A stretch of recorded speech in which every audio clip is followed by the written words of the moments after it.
Hello friends, आज आपण आलेलो आहोत सौताड्याला। सौताडा म्हणजेच उंचावरून पडणारा धबधबा, रामेश्वर मंदिर आणि हिरवा निसर्ग या तिन्ही गोष्टी एकाच ठिकाणी पाहायला मिळतं, ते म्हणजे सौताडा। सौताडा हे अहमदनगर जिल्ह्यामध्ये असून करमाळा तालुक्यापासून हे 50 ते 55 किलोमीटर अंतरावर आहे।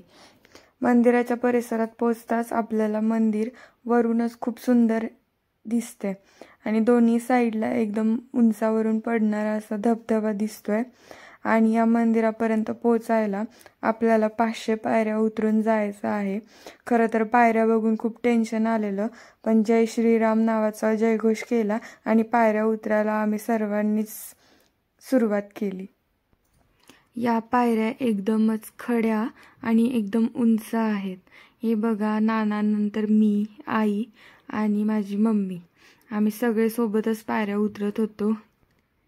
आम्हाला इकडे धबधब्याजवळ गुरुपौर्णिमेचं शूट करायचं होतं, त्यामुळे खरं तर आम्ही सगळेजण साडी घालून आलो होतो।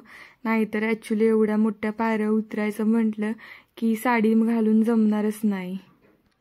जय श्रीराम या नावाचा जयघोष करत आम्ही जवळजवळ निम्म्यापेक्षा जास्त पायऱ्या उतरल्या होत्या। आणि इकडे भरपूर पाऊस झाला असल्यामुळे झाडी एकदम हिरवीगार झाली होती आणि खूप सुंदर असा निसर्ग वाटत होता।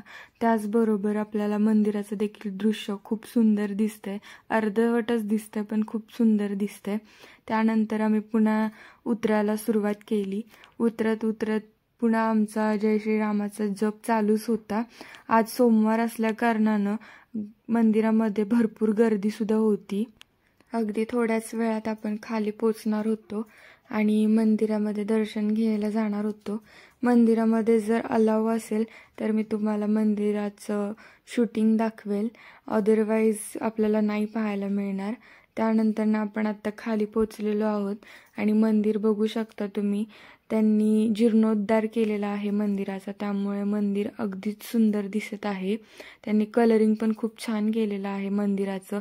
मी ॲक्च्युली बाहेरूनच शूटिंग घेतलेलं आहे मंदिराचं, कारण आतमध्ये अलाव नव्हतं शूटिंग घेण्यासाठी।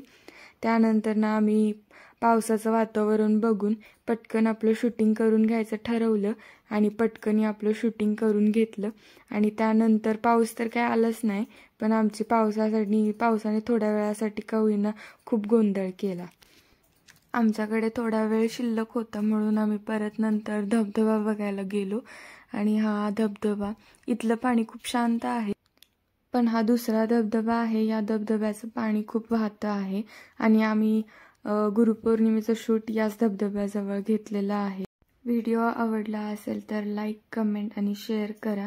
चॅनलवर जर नवीन असाल तर सबस्क्राईब करा।